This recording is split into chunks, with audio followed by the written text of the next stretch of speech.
ಅದೇ ತರ ಡೈಲಾಗ್ ನಾನು ತಾಳ್ಮೆ ಕಳ್ಕೊಳ್ಳೋದ್ರಿಂದ ತುಂಬಾ ಜನ ಈ ಕಳೆದ ತುಂಬಾ ಹೋಗಿದಾವೆ. ಮುಂದೆ ಎಷ್ಟೆಲ್ಲ ಹೋಗುತ್ತೆ ಅಂತ ಲೆಕ್ಕ ಹಾಕ್ಬಿಟ್ಟು ಇದು ರಣರಂಗ ಸಾಂಬಾರ ಮೈಲು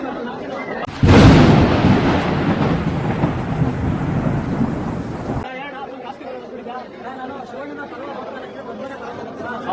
ಕುರಿ ಮಾತ್ರ ಸಕ್ಕತ್ತಾಗಿದೆ.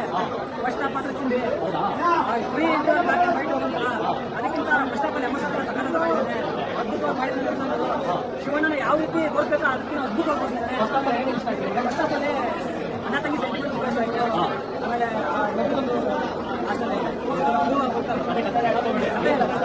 ತುಂಬಾ ಅದ್ಭುತವಾಗಿ ಇಷ್ಟ ಆಯ್ತು. ಸೆಂಟಿಮೆಂಟ್ ಫ್ಯಾಮಿಲಿ ಆಗಿರ್ತಾರೆ ಬಂದು ಕೂತ್ಕೊಡ್ಬಾರ್ದು. ಅದ್ಭುತವಾಗಿದೆ. ಅದೇ ತರ ಡೈಲಾಗ್ ನಾನು ತಾಳ್ಮೆ ಕಳ್ಕೊಳ್ಳೋದ್ರಿಂದ ತುಂಬಾ ಜನ ಈ ಕಳೆದ ತುಂಬಾ ಹೋಗಿದಾವೆ. ಮುಂದೆ ಎಷ್ಟೆಲ್ಲ ಹೋಗುತ್ತೆ ಅಂತ ಲೆಕ್ಕ ಹಾಕ್ಬಿಟ್ಟು ಇದು ರಣರಂಗ ಸಾಂಬಾರ ಮೈಲು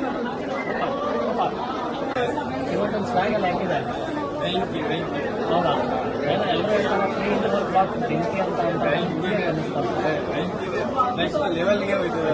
ಹೌದಾ ಏನೋ ಸೆಕೆಂಡ್ ಹಾಫ್ ಸೀರಿಯಲ್ ಎಕ್ಸ್ಪೆಕ್ಟೇಷನ್ ಇಟ್ಟಿದ್ದೀರಾ? ಚೆನ್ನಾಗಿ ಏನಂದ್ರೆ ಇವಾಗ ಬ್ಲ್ಯಾಕ್ ಕೋಟ್ ತೆಗೆದಿಟ್ಟು ಬಂದಿದ್ದಾರೆ. ಇನ್ಮೇಲೆ ಬ್ಲ್ಯಾಕ್ ಕೋಟ್ ಬ್ಲ್ಯಾಕ್ ಶರ್ಟ್ ಇರೋದು ಡಿಫ್ರೆನ್ಸ್ ಅಂತ. ಹೌದಾ ಫಸ್ಟ್ ಹಾಫ್ ಎಷ್ಟು ರೇಟಿಂಗ್ ಕೊಡ್ಬೋದು ಫೈಗೆ? ಆಯ್ನೆ ಕೊಡುವಾಗ ಆಯ್ ಮೇಲೆ ಕೊಟ್ಟರೆ ಚೆನ್ನಾಗಿದೆ. ಹಂಗೆ